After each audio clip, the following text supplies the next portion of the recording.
Welcome to Opera in the Park, Harrisburg Opera Association's educational concert. This year, instead of gathering in a park, we're bringing music to you from where we are to where you are. We're still featuring international professional artists, regional professional artists, and local professional artists in this production, and we're excited to share music with you in a virtual concert. I'm Michael Gamon. I chair the departments of Fine and Performing Arts at Harrisburg Academy, and I'm so pleased to be joined by my friend, the artistic director of Harrisburg Opera Association, Tami Swartz. Thank you, Michael. This year's theme, Outside While Inside, covers a range of topics, bringing attention to our communities of color by focusing on their artistic contributions and experiences, showcasing historical areas around Harrisburg, and celebrating our natural world. We're sharing with you 5 selections across many genres of music, going back to the earliest days of opera, some African American spirituals, some mainstream jazz, Latin jazz, and then also a pop crossover selection. These selections were composed and arranged by several phenomenal local musicians, Adam C.J. Klein, my dear friend Tami Swartz, Greg Stroman, and also Ronnie Waters. Funding for this concert was made possible in part by the Arts for All Partnership, a partnership between the Cultural Enrichment Fund and the Greater Harrisburg Community Foundation, a regional foundation of the Foundation for Enhancing Communities, Frederick D. Fisher of Fisher Financial Services Incorporated, Lynn and Gerald Hemp for the United Way of the Capital Region, the David Katz Trust, the Mackenzie Artists and Animals, the Gary Nalbandian Fund at the Foundation for Enhancing Communities, and Francis and Lee Swartz. But also, this is possible because of contributions from people like you. We thank you so much for investing in the arts here in the Capital Region, and encourage you to visit the link below or to head to our webpage, www.harrisburg-opera.org, or our Facebook page. And if you can, please help make sure that arts stay alive and we can continue to share the stories of our region. Now, grab a snack, gather those around you that you love, and share this fantastic virtual concert presented by Harrisburg Opera Association.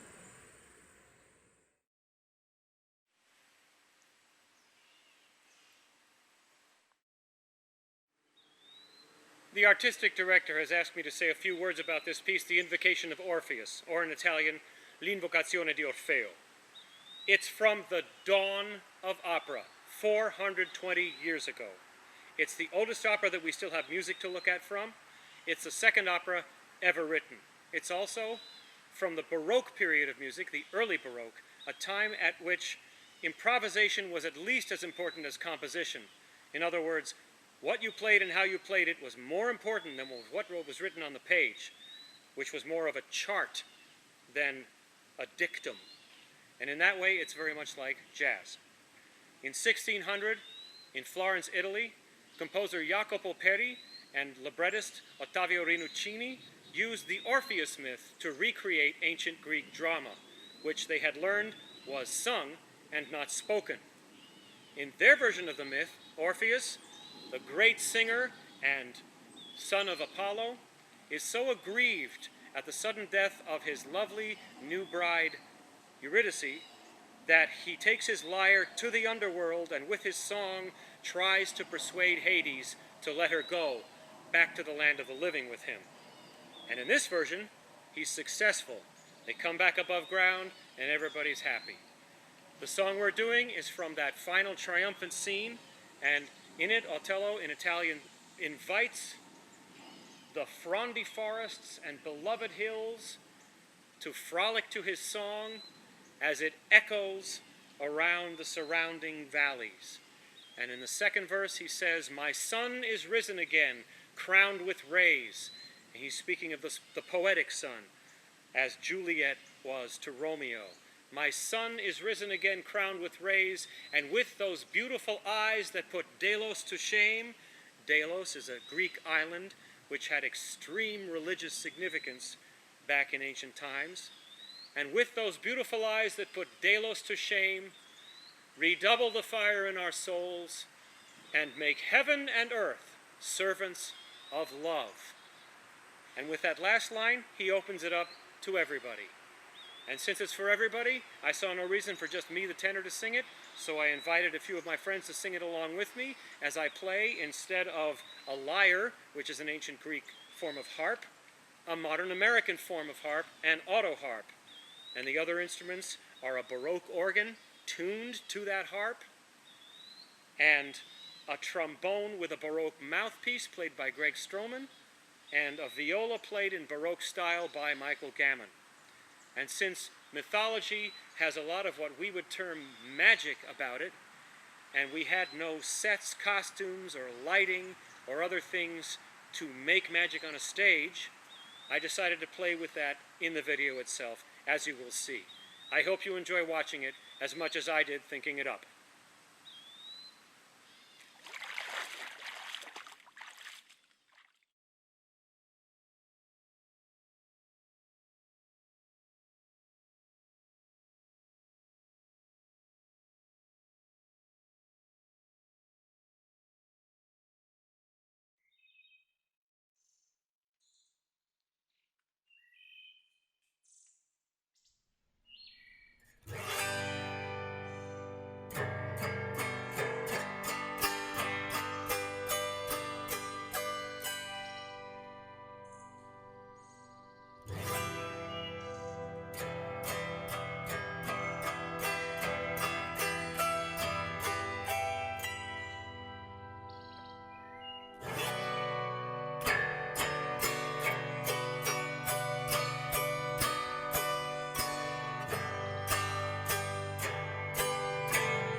Irraggiator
This music selection, He's Got the Whole World in His Hands, is an African-American spiritual arranged by Adam C.J. Klein.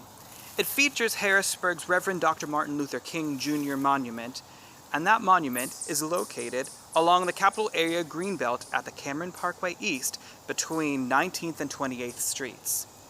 The property is owned by the city of Harrisburg, and at no cost was made available by the city's Parks and Recreation Director to the Capitol Area Greenbelt Association in order to build the monument. The memorial celebrates Dr. King and the crusades that he undertook to advance and achieve social justice for African Americans in the United States. For more information on the memorial, please visit the Capitol Area Greenbelt Association website at www.caga.org. Commentary ahead of the spiritual is provided by Gwendolyn Bowers, Kofi Hayford, and Christyan Seay, who will be sharing their thoughts on Dr. King and their personal experiences on what it is like to be an artist of color in this area and elsewhere. Being an African-American artist in central Pennsylvania has actually been a pretty good experience for me. I've always had a lot of support from family and friends and a lot of wonderful opportunities, I must admit. When I think about the current world situation and we're looking at racism and looking for the fight for equality, you can't help but think about, of course, Dr. Martin Luther King and all that he did for the civil rights movement. But as an artist, we can't help but think about the struggles that people like Marian Anderson, for instance, had as they were forging their career. Artists like her had to endure, but they still overcame. So I think as African-American artists, we have a charge to not only have fun with this art form, and it is a lot of fun for us, but we also have a charge to make sure that we excel in what we do, that we work hard, especially as hard as our predecessors who opened the doors for us so that we have the opportunities that we have and the opportunities that we are able to enjoy. And that's my reflection as an African-American artist here in central Pennsylvania, singer of classical music, lover of opera music, and just an all-around advocate for the arts. Hey guys, hope you're doing well. My name is Kofi, and it's great to see you all. I'm sending this message just to give you a few of my thoughts about Martin Luther King and what he means to me in my life. Martin Luther King is easily one of the most recognizable, respectable, and universally admired figures in history. And it's for good reason. It's because he chose to sacrifice everything, his life, his livelihood, his opportunities, his own selfish desires, and lay his life down, knowing the risks he was taking by speaking up in the manner he was. And I wish we had more heroes like him. He inspires me to do things that maybe aren't the most comfortable for me in the short term, but will have greater long-term effects. And if you look at the trickle-down effects of what he did and the sacrifices he made to give us, people of color, especially Black people in this country, an opportunity to realize the American dream on a more equal level, it's something I think we should all take very seriously. When I was a little girl growing up in Iowa, my family was the only family of color for many years. And I was a little girl playing with the neighborhood children, and we were having a great time, and a new family moved in. And a little boy joined in, and he called me Blackie. It really hurt my feelings. I didn't quite understand either what that meant. So I went home and I asked my mom, what is it about people that call other people names? And my mother said, maybe he just didn't mean to. And I said, why are people different colors? And she said, you know what? Let me show you something. And she went to the table. My mother loved flowers, and there were almost always flowers in our house in the spring and summer. And she said, do you see the beautiful bouquet of flowers with the different colors, the different shapes, the different heights?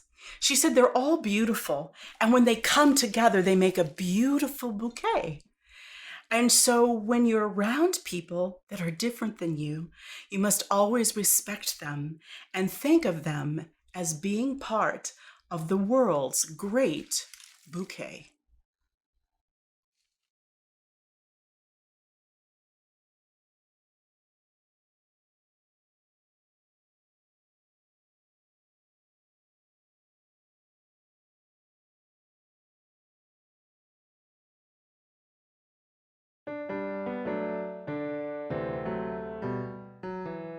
He's got the whole world in his hands. He's got the big round world in his hands. He's got the wide world in his hands. He's got the whole world in his hands. He's got the woods and the waters in his hands. He's got the wind and the rain in his hands. He's got the jungle and the desert in his hands. He's got the whole world in his hands. He's got the birds and the bees in his hands. He's got the fish and the frogs in his hands. He's got the beasts of the field in his hands. He's got the whole world in his hands.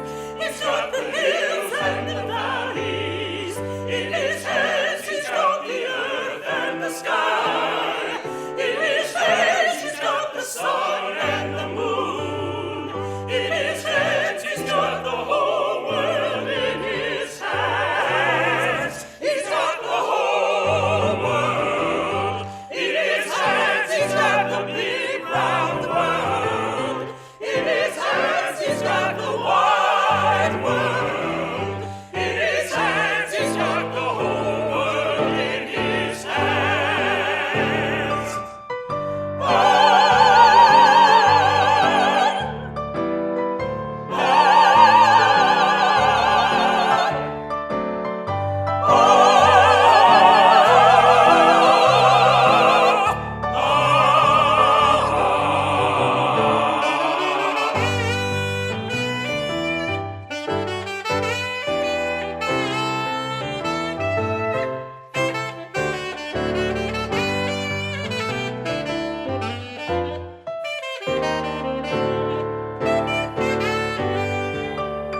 He's got the little baby in his hands. He's got the little baby in his hands. He's got the little baby in his hands. He's got the whole world in his hands. He's got you and me, sister, in his hands. He's got you and me, brother, in his hands. He's got you and me, sister, in his hands. He's got the whole world in his hands. He's got the farmer and the soldier in his hands. He's got the mother and the teacher in his hands. He's got the gambler and the preacher in his hands. He's got the whole world in his hands. He's got everybody, everybody in his hands. He's got everybody,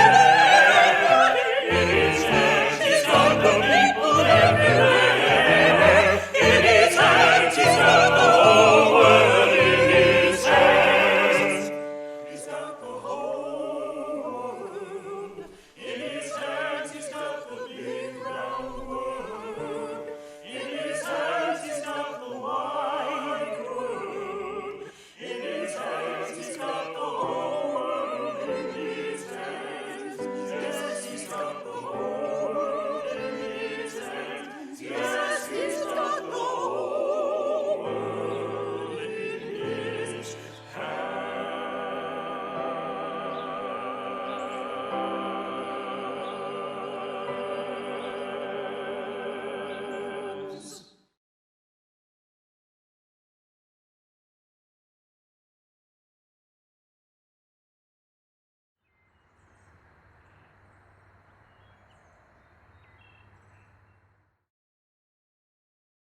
This music selection, Siboney, is by Cuban composer Ernesto Lacuna.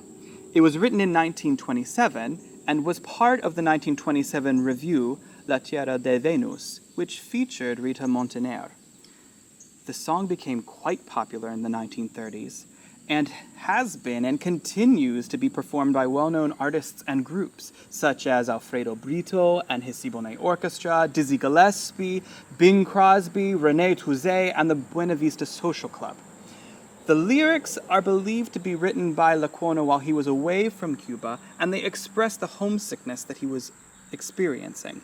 The term Siboney refers to one of the indigenous tribes that inhabited Cuba before the arrival of the Spanish colonists, and it acts as a symbol for the island. Our video also features murals celebrating people of color in vibrant, empowering, and inclusive moments throughout the city of Harrisburg. The murals came into being by the efforts of Sprocket Mural Works, co-founded by Megan Caruso and my colleague, Jeff Copes. The song features vocal performances by Raúl Melo and Jorge Ocasio with an arrangement by Greg Stroman. Sprocket Mural Works started not just as an art project or a beautification project, but most importantly as a project to uplift the residents of Harrisburg. This is a city that is rich in culture, people, and so many beautiful things, and we really just wanted to add to that beauty through the production of murals. We often engage the community and ask them what they'd like to see on the buildings in their neighborhoods. There's usually 4 topics that people ask for. Number 1 is always nature. People also ask for animals, other images of people, and lastly, people really enjoy seeing just bright swaths of color, like large abstract pieces. It's been proven that having art in your room will heal you or will contribute to healing you. Patients leave the hospital earlier, they experience less pain and require less medication. And to me, this is fascinating. They found that people ask for the same things, the same, concepts for art. So I think that it's not a giant leap of faith to believe that if something such as art can heal an unwell person, what would the impact have on the average healthy person? And I really believe art in our community can heal. Hello, my name is Arthur Haywood. My art shares my love of stories. Books such as Lord of the Rings and Harry Potter always took me to another captivating world. Although these books were casted on book covers and movies without people of color as main characters, as an artist of color, I try to include a diverse range of people in my work. Everyone should feel that they can be awesome. This is a mural that I did for the 2019 Sprocket Mural Festival. This mural highlights aspirations to achieve higher goals, such as claiming the stars in outer space. Inspired by how limitless outer space is and Brandon Sanderson's sci-fi book, Skyward, this young woman is reaching for a higher goal of claiming the stars. I made drawing studies of areas in the composition. I added them together. The design took me about 32 hours. I printed my enlarged drawing, rubbed pencil on the back, and traced over my lines. Where I pressed left a mark. I painted one area at a time. This mural took about 150 hours over 11 days to paint. If you are in the area, please check out the other murals in Harrisburg. They inspire me, and I hope they inspire you too.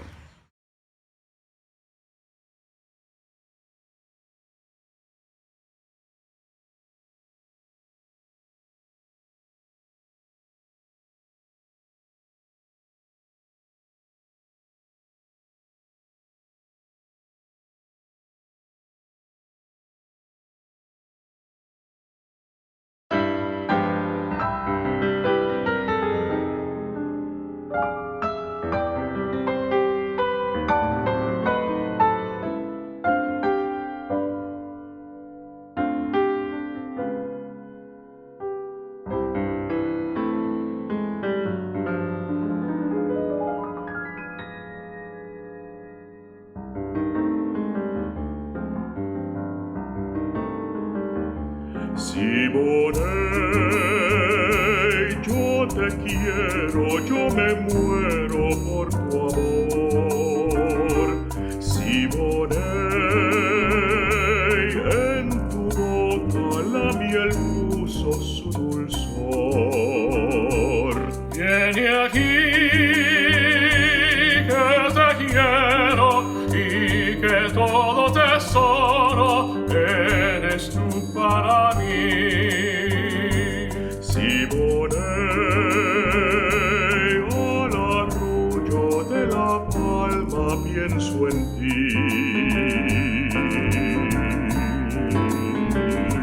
Siboney, de mi sueño, no es la queja de mi voz. Siboney, si no vienes, me moriré de amor.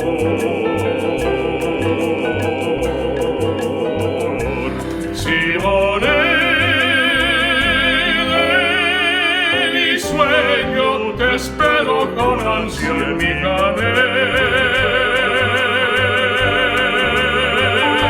Siboney,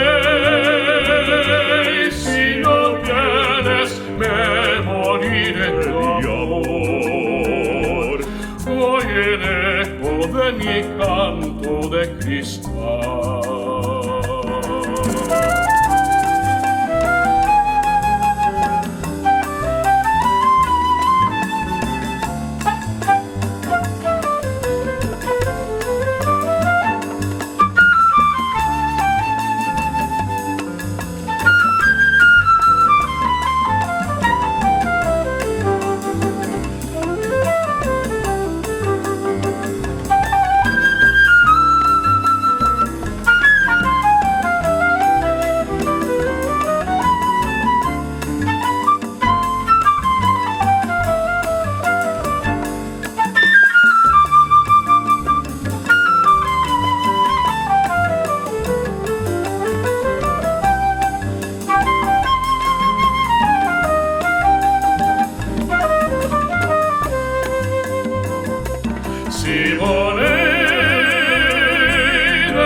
No es la queja de mi voz.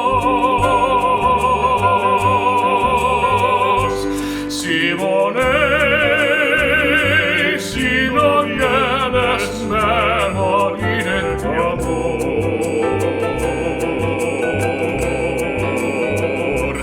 Siboney, de mi sueño, te espero con ansia en mi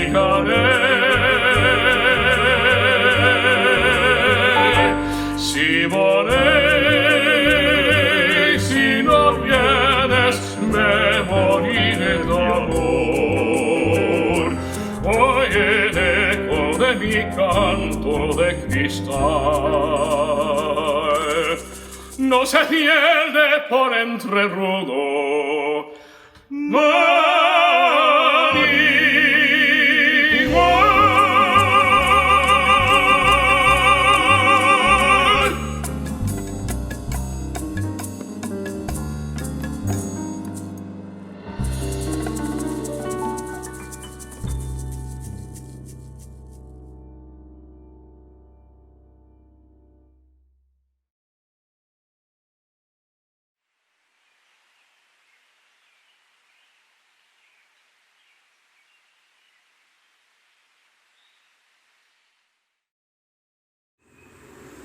This music selection, Camelot, is an original composition by Harrisburg's own jazz master Ronnie Waters and is performed by the Jimmy Wood Trio, featuring Jimmy Wood on piano, Ronnie Waters on trumpet, and Steve Mishi on bass.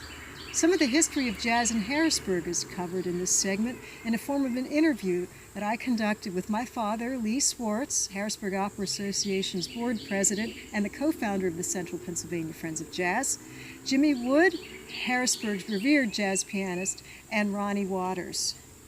What ensued was an hour-long conversation between good friends and high school classmates regarding great jazz spots and moments personal experiences, and race relations in Harrisburg and elsewhere. Why, I could not possibly include every amazing thing that was said. I have edited the conversation to cover key points. Enjoy this journey into the past, the present, and a hope-filled future.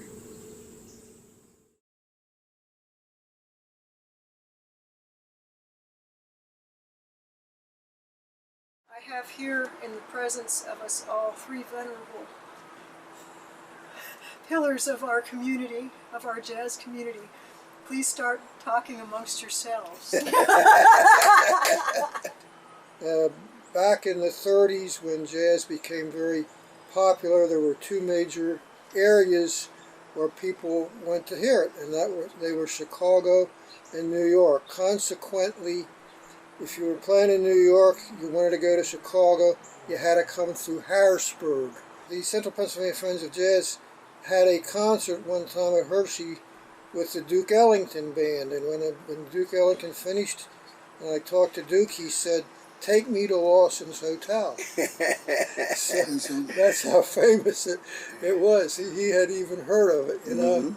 Every organ player worth their salt. You can't name one that played jazz that didn't come through that place. My grandfather used to have a hotel. In fact, if you have a copy of the Green Book that black people used to travel north from south to north, the hotel was in the Green Book.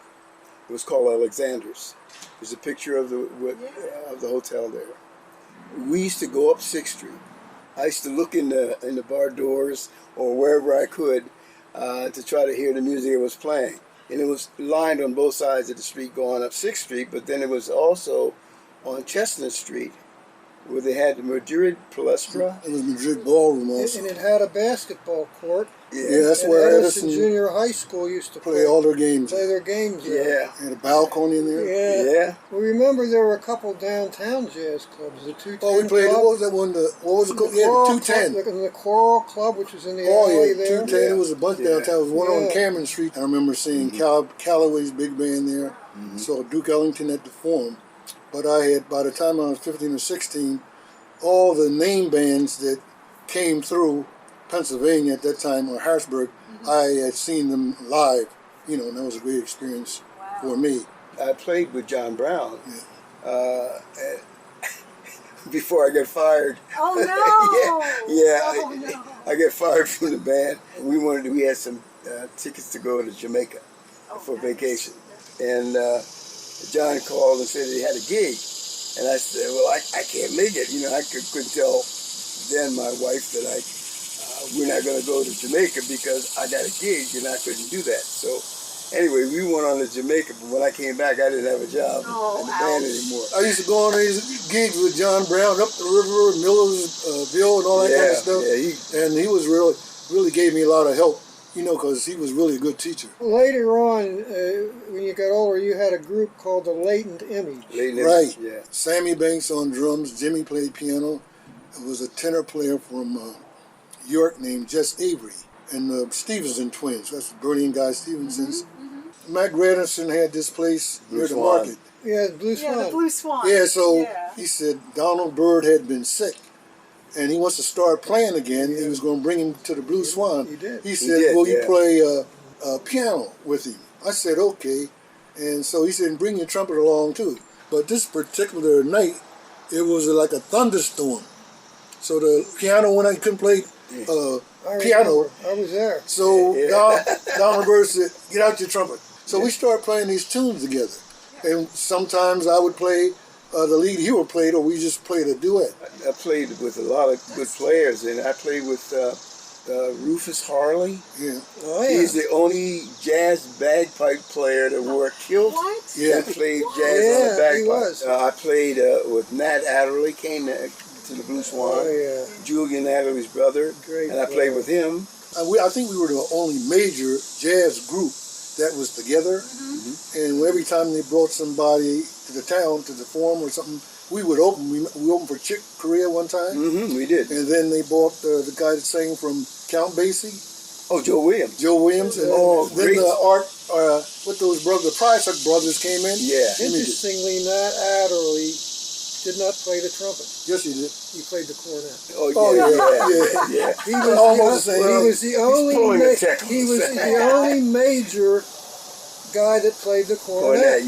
But I played the cornet for years. Well, you were major. Till I went to the army. Yeah, well, I had one.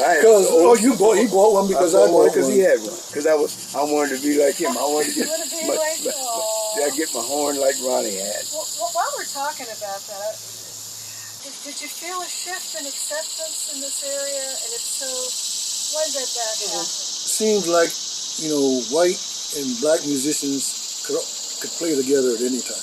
But I remember when I had gigs, if I played and black people started coming to see me, I didn't play anymore in those places. They didn't tell me outright that was the reason, but I knew that was it. But there was a place that we used to play on the Carlisle Pike a lot. But I had to be very careful there because they didn't want me to sit here. They didn't want me to do. That was weird. That's right. right. That's because you were the musicians? No. Because they were black. Because I was black. I went to Cincinnati Conservatory, and when I got there, I went up with my mother and father and found out there was no black people in the conservatory. I was the first black person to go to that school. Wow. I was the only black person in the school at the time, and they didn't let me stay in the school. They found me a place to stay with a black doctor.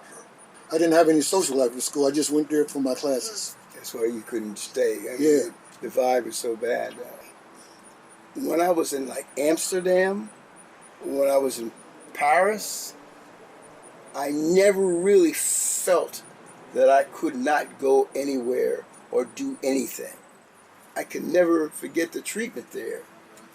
When I can, even to this day, find spots where I'm very uncomfortable with the way things are going. I'd like to segue the discussion a little bit, if it's all right. Okay, no problem. Toward the Central Pennsylvania Friends of Jazz. I felt like there was a unity amongst cultures and races at CPFJ that one experienced there you might not normally experience elsewhere. Was that one of the motivating factors? Well, I was motivated to have major jazz in Harrisburg because I was going up to New York and hanging out in the jazz clubs and saw just about everybody you could possibly think of. And it was my goal that sometime we have to have something like this in Harrisburg. Well, gentlemen, this has been quite the conversation. Oh yeah, there's tons of stuff that I can't remember. We could do another 2 hours. We get some closing thoughts from you three, and then I would love you to talk a little bit about Camelot. Okay, Camelot is actually one of these apartment houses in Harrisburg. It's still there, but the twins, Guy and Bernie, our kids on their own, they wanted to move out from their house. I said, "Do your parents know you're moving?" Yeah, we want to be on our own. And I named it Camelot because after 1 month, they were evicted. They couldn't play. They couldn't play the rent. So that's where that name came from. All these years I'm listening to that tune, and I'm thinking you're referring to JFK, and it's Guy and Bernie getting evicted from Camelot. I got one call. I said, I got one of the blues called. We deal with the truth here. Yeah, I got one called Byron. And then I said, well, I can use this name because it's Byron, and also it's his first name, Byron. So it's called Byron Blues. Yeah. Blues Byron. Yeah, that's right, Blues Byron or something like that. Well, this has been wonderful, and whatever you guys think is a relevant closing thought, we'll just go with it. I've had some great experiences here, met some great people here, and I've got some really strong roots here. Jacob Compton, when Abraham Lincoln was in Harrisburg, he had just been elected, and there was a plot to execute him. And they had to get him out of Dodge, get him out of town, and get him to the train station. It was Jacob Compton who put him in his carriage and drove him to the train station. Wow. And that was my great-great-grandfather, I guess. That's a really cool story. Yeah, so, there are a lot of other places I've been to. It would be nice to spend some time, but this is home. Well, since we're talking about Harrisburg, I think the three of us were fortunate to live in Harrisburg and go to school when it was at its peak. Yes. I would say that the only thing that has evolved over time and still real will be evolved is the artists themselves, because the art comes first and the other stuff is put aside. You know, you got to get the audience to be in the same groove. Yeah.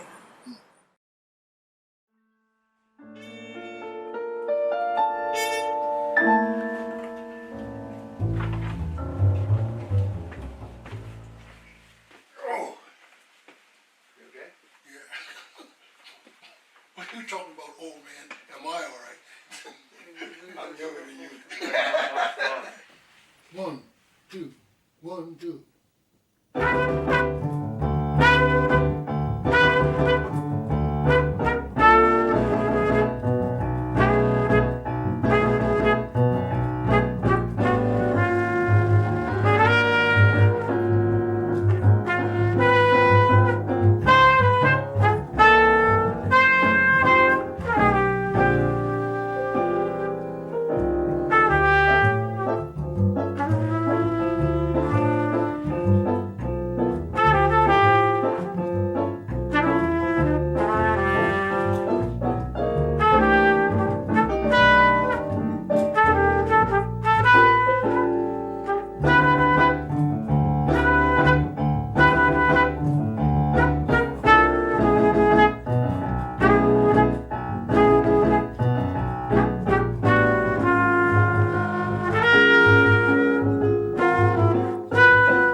We got Lee's approval. All right. It was. I kind of liked the ambiance. No, the time was sort of metric modulated.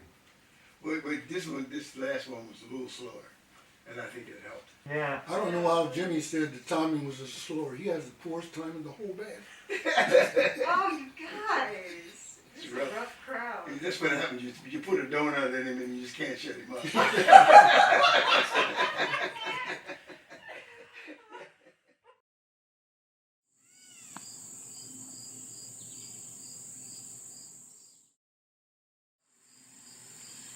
Outside While Inside is a piece I wrote to reflect some experiences that Asian Americans and mixed Asian Americans have.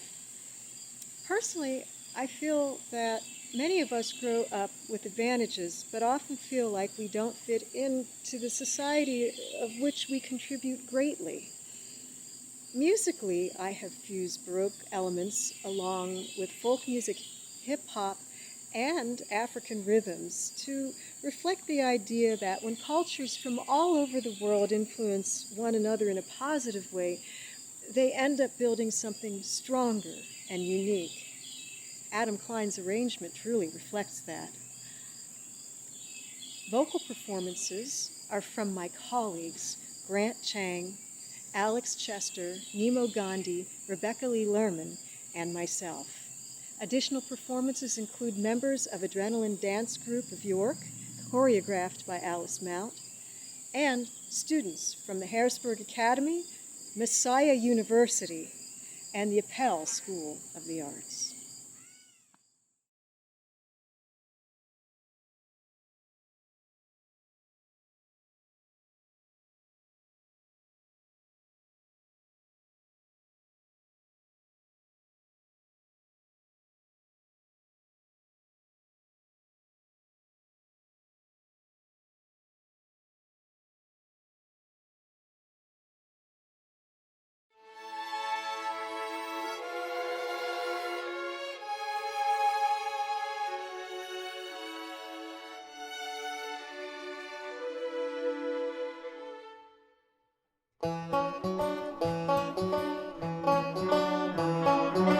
The sky is singing with stars, and I wonder how it would be to look down upon the earth and see what astronauts see. To them we're just a ball of blue and white and gray, a watercolor sphere of gold sun lighting our way. My parents gave their all to satisfy my needs. Love and education, kind precepts towards all creeds. Their love is my strength, their wisdom is my goal. Their grace carries me, their care feeds my soul. Outside while inside, I'm told it's just a game of looking in or looking out, because we're not the same. Outside while inside, the trick is how you know your place in this construct and where you need to go. With all these advantages, I can use the status quo, or I'm placed into a box and not allowed to grow. In my intents, the world's a gracious place. I'm cherished for being me, a member of the human race.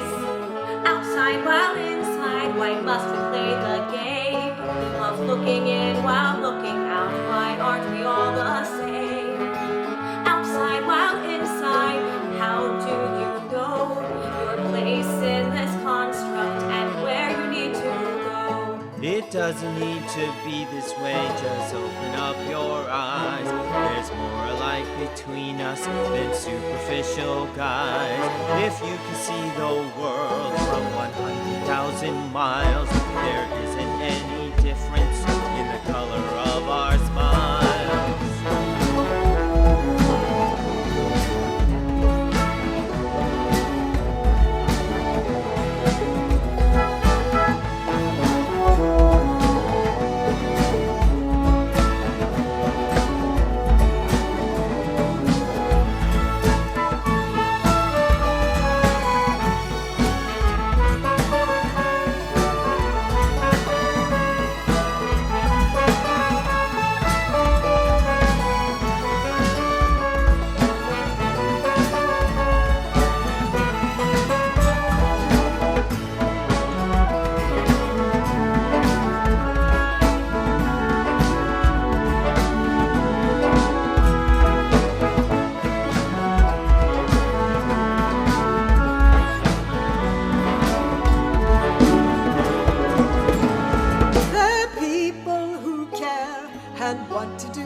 to let our freedoms ring.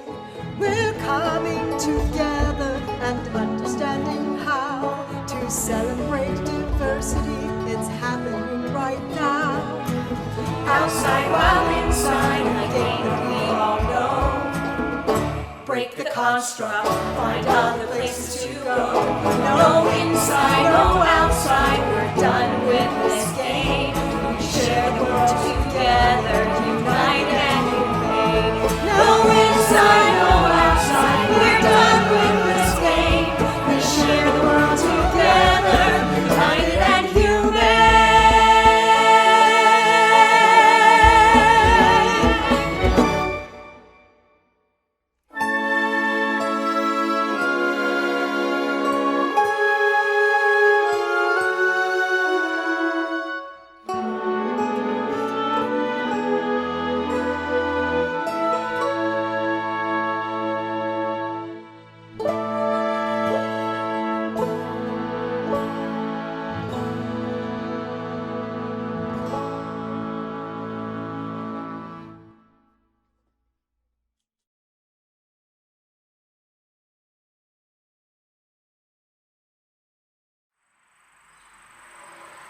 Thank you for watching Opera in the Park, outside while inside.